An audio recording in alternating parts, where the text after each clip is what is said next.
Hi guys, it's Brent from Black Crow Gaming here. I'm here with another instalment of my series of the weaknesses of different armies.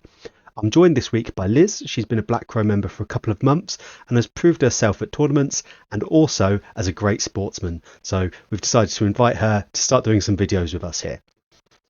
Hi, very nice to meet you all. I'm Liz. I've been playing Necrons for the last couple of months, been to 6 tournaments, which I couldn't recommend greatly doing that in all in 2 months, but I've learned a ton. And my most recent one was Goonhammer. And I've managed to improve my score and go 3-3 this time. I've been playing mostly Canoptic Court and Star Shatter Arsenal. But I've had a lot of experience playing with other Necron players, so hopefully this video will be quite useful for those who play Necrons or playing into Necrons and understanding how to exploit their weaknesses. Congratulations on your assaults at the weekend. And Necrons is the only army you play, but just the fact that you've only been playing the game for a couple of months and you've gotten to this point is a real achievement. So you should pat yourself on the back. Before we Thank you. begin on the weaknesses of Necrons, I would like to thank our sponsors, Glass Hammer, Terrain Forge, and Trident FutureWorks. Don't forget to use code BLACKCROW for an additional 5% off Glass Hammer products. Okay, now that's out of the way, we can start talking about Necrons. So, you've only been playing Necrons. How are you finding them at the moment in the current meta? I mean, Necrons are a really lovely army to play. They're also a really wonderful army to paint. So when you're building them for the first time, they're great fun. They've been really interesting to learn, and I've moved around armies quite a lot just to kind of find my way in the current meta. It's been quite a challenge to get the wins, actually, I would say. Into people who aren't playing meta builds, it's not too bad. But once you get to the tournaments with big names or people who know what they're doing, Necrons it can be quite hard to find that sweet spot. So, but I do really enjoy playing the army, and it is very fun turning up with 18 wraiths from time to time and people just groaning. Yeah, it's fun for Uh, you. Um, but then again, we learn by through our losses, and you've been to some proper shark tanks as well. So we can hopefully talk about what's happened. So if we yeah, begin, the first thing I'd like to point out is Necrons was one of the first codexes we got for this edition. I think they were the third after Marines and Tyranids. They're a very popular army. I think they were one of the starter armies a couple of editions ago, and people, when they've got them, they keep their armies. So lots of people play Necrons. They're a very common army to see on the table. yeah, and they're really strong. And for that, the fact that they've stayed in the meta for the whole time since their first being an early release. However, that is kind of they have suffered from the sort of the increased lethality of all the new releases, Oh, and if we compare the current codexes, so the four Chaos codexes that have come out this year, with the first few codexes that we got at the start of the edition, there's it's a completely different scale. yeah, and also everyone's played into Necrons if they haven't played Necrons. So, you turn up with race and people are, oh yeah, they're toughness 6, they can do this. And you're like, oh yeah, I don't need to explain my army. Which in one hand is very nice. On the other hand, is there's very few surprises I can come up with as a player. And you can try and be creative. And I've just discovered a sort of new symbiosis of things. And someone pointed out to me that that was discovered 2 years ago, and people have been playing it and then ditched it again. So you try and do something that counters some part of the meta, and everyone knows it, and so they know how to kill you. Yeah, it's really difficult to reinvent the wheel, and it's the same with a lot of the early codexes. People have played; they all know the data sheet abilities, and I found the same thing when I'm playing Blood Angels. Everyone knows what to expect; they know how to play, and that's half the battle. I think if you know what your opponent can do, you know what to do to win. Know thine enemy. Know thine enemy. So this is something which Necrons struggle with because they're definitely more of a blunter army. So they're very good at taking damage, but not dealing it out in return.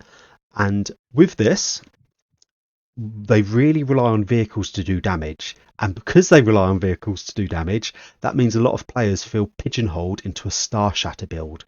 Do you agree, or do you feel like there's Yeah, 100%. So I think the real difficulty and like Achilles heels of Necrons is 3 wounds to sort of Terminators and Specialist Marines units, because there's a lot of damage 2.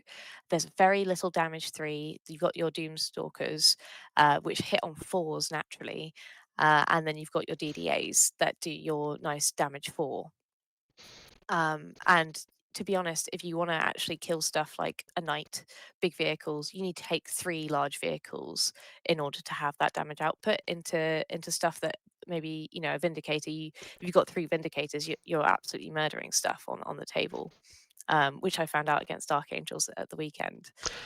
So yeah, that lethality is just not there into sort of the more specialist unit, especially when race costs 300 points when you're taking them with a Technomancer, and if you're taking supporting units to keep them alive, like a Reanimator, and then you've got your Death Guard or your Sanguinius. Death Guard, Yeah, the so Mortison I Contagions and their Death Shroud, the lethality of those are just so much higher. and I mean we've talked. I just said about Necrons being a blunter army, but 6 Death Shroud will absolutely kill a unit of Wraiths in one activation if they're given the chance. 100%. Yeah.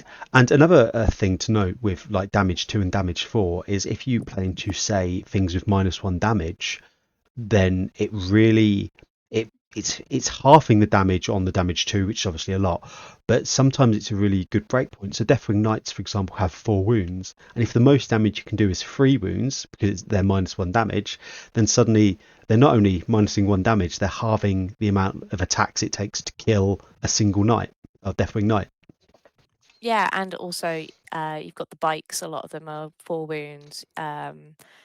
So in Custodes and Archangels, you've got bikes like that. I think we still do fine into Tyranids and Eldar, but I think that's also because they are older codexes, as far as I'm aware. Yeah, Eldar as well. They're a lot of toughness free bodies, which I don't think anyone struggles to kill.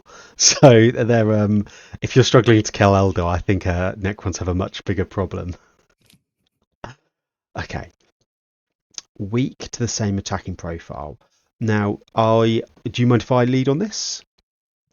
So the thing with Necrons is even though they have different defensive profiles in, say, a Satan or a Doomstalker or a Doomsday Ark or even the Humble Wraith, because they're all between toughness 6 and toughness 11, as a Blood Angels player, I've got 10 JPIs, they're attacking at strength 6, AP 1 damage. All of that is going to be very efficient into Necrons because I'm forcing them to take their 4-up invuln save on pretty much everything. I can pop Lance to wound the vehicles or the Satan on 4s, and halving damage or having a 4-up invuln save is fantastic against high damage output weapons. Against 1 damage output weapons, suddenly your defensive buffs aren't doing anything, and that means it's very easy to bring them down quite quickly. Yeah, Satan just melt the damage 1. Yeah, and they're expensive. I mean, how many points is the Void Dragon at the moment? It's over 300 or So around that. to have a 160 point JPI unit just go in and effectively just pick them up because they've got Oaths and Lance for CP it's a bit feels bad. And the fact that that attacking profile can be used to kill Necron warriors, Necron wraiths, and the vehicles, it's a bit feels bad.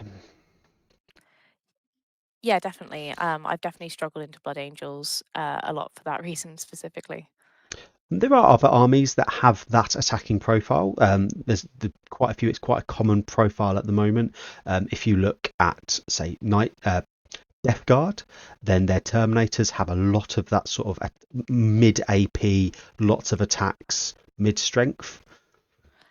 Yeah, I think also because we've got a Knights meta at the moment, a lot of that works quite well into Knights, and coincidentally also Necrons. So we're suffering sort of The the stray backlash, shots. yes, absolutely. You don't want to be like, and it's not that you're as good as Knights either. You're like below them, and people are teching for Knights and just strafing you as well. Reliant on HQ and supporting units. I'll let you take this one away. Yeah, as anyone who's familiar with Necrons knows that if you're taking race, you take a Technomancer, and if you're taking a lot of units, you take a Reanimator or a Spider. The Spider gives you your vehicles a 6-up Feel No Pain and a 5-up Feel No Pain against mortals. Your Reanimator gives you an extra D3 reanimation. You got reanimation orbs. You got all of sorts of things to keep your stuff alive. However, once that dies, your units are pretty less stranded. The reanimator only has a 3-inch range. So if you want to keep, especially on UKTC terrain, you've only got that big L in the middle.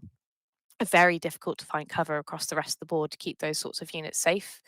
So every time you move your wraiths, you have to keep your Technomancer behind the wall to keep it alive from getting precisioned and or like epic challenged. So it just really limits you. And once they're dead, and people know, given it's, adding the old codex in there, how to play it, they know they need to precision the Technomancer to kill the race. And there's a lot of good precision characters out there now, across, especially in different Space Marine units. Yeah, I think the limit on movement is a big deal for wraiths, having to keep them compact. I mean, it's not too bad. You can generally like take your expansion objective and hold that quite safely. But then, as we've said, because you're low damage, you then have to rely on surviving to score primary for the 5 games. And if you're not moving around, you're not tagging things. Yeah, it really hampers movement. Well, if you add in the challenger cards that have come out in the most recent deck, the wraith mechanism of winning was to go very far ahead on primary early, and now that's being quite heavily punished because you can, someone else can score 12 points of challenger cards if you go 15 points up in the second turn.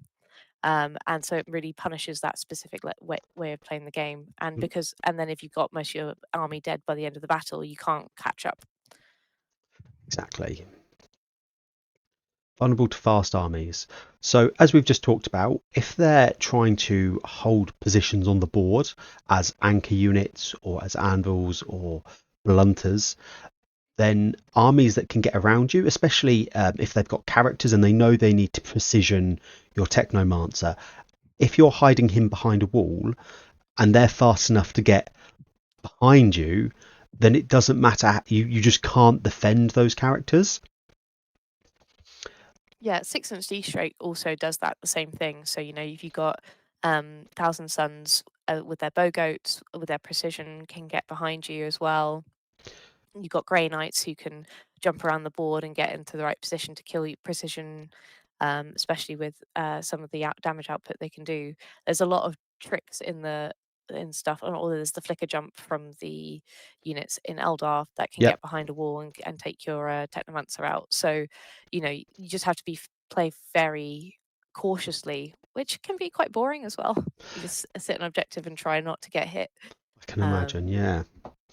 They also they're vulnerable because I found when I play Necrons, because they've got low damage, and I've been finding it with my Grey Knights, if I can tag a unit and then you can't shoot me with the things that do damage, so DDAs, and you're relying on either falling back or out damaging me in combat, which you won't do because your AP1 damage to wraiths don't do a lot, then in my turn, if I can then fall back, shoot and charge, I've effectively stripped you of a whole turn of activations. Yeah, 100%. Yeah, we have no fall back and shoot really. Not with anything important unless you've got the enhancement on Star Shatter. And actually, all of our big guns have blast, so we can't shoot into combat. So DDAs and Canoptic Doom's Daughters, they both have blast, which makes them actually pretty vulnerable to being tagged up and by fallback armies. Yeah, and then you're just not doing actions. And as you said, if you're relying on building a points differential because you know you won't last the whole game, if you're wasting turns falling back, then you can lose quite a lot of points. You can lose like 10, 15 points a turn, and it struggles. It's a struggle to get there. Yeah. So, what do you think of all of these weaknesses? Is the thing you've struggled most with Necrons? We're coming to terms with. So I think the biggest difficulty I've had is not being able to kill much of my enemy army. I think that's something I've improved on as a player over time, but I've had to be really tactical. throughout the game to make sure I'm scoring secondary, I'm scoring primary. I know when to do one or the other. So, I made a mistake over the weekend and I prioritized secondary over primary during Terraform, and I lost by that primary differential between the secondary and the primary. So I can't be lax at all at any point in the game with point scoring. Whereas if you're playing like other armies, you can focus on killing and then be like, well, I'll score later because they won't have stuff back. Yeah, And I think that's where the meta has shifted. If I make one mistake and stick something out that shouldn't have stuck out, I've lost a third of my point scoring units. Like if you kill one Wraith Brick, if I stick out and there's a knight and they destroy my whole Wraith Brick in one activation, I'm then on the back foot the entire game yeah. and I can't catch up the points. Knights are quite good into Necrons because big knights, if you're hid behind a like an L-shaped ruin, all they have to do is touch the ruin and they can see over to precision. So they're quite good at doing both the damage into you and getting the precision off. Yeah, it's pretty brutal. I've not enjoyed playing against knights so far. I'm taking a slightly different list in my future games to hopefully tech into knights a bit better. But yeah, it's been across the few months I've been playing, it's been actually a constant challenge to try and like get the right list for the balance to like get that damage output. Constant struggle. And outside of Canoptech, Necrons don't actually have a lot of rerolls to hit, do they? So being No. relatively consistent with damage output.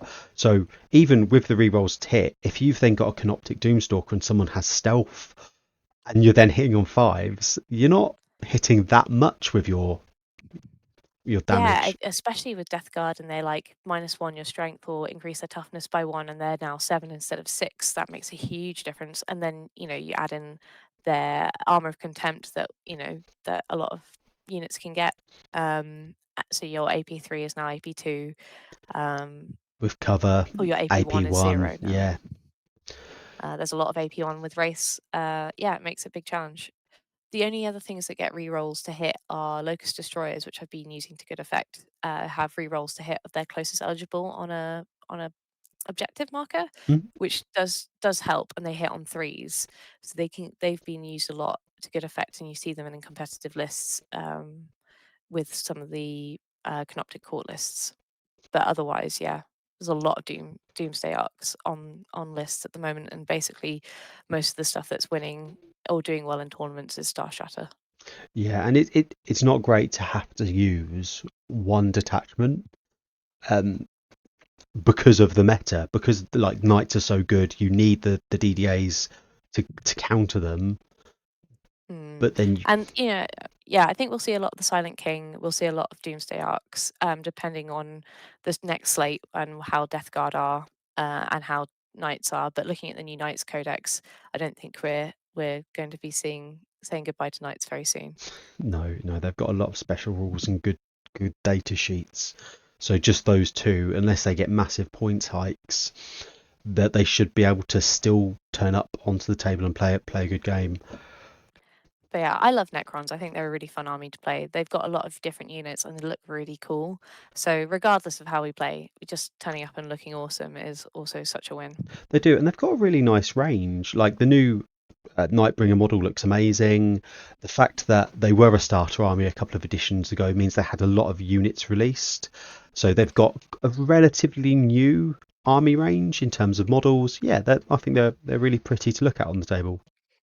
Yeah, and they get a lot of love for points and things like that. Like the last major slate change, Wraith got cheaper, and that meant you could take 18 again, which was great fun. As I said, I love Fun. making my opponents feel the pain of not being able to kill a brick of Wraiths. It's a great joy for me. Excellent. Well, thank you for joining us this week, and you'll be around helping me make other videos. So thank you very much for your help this evening. And yeah, pleasure to be on the channel. Bye, guys.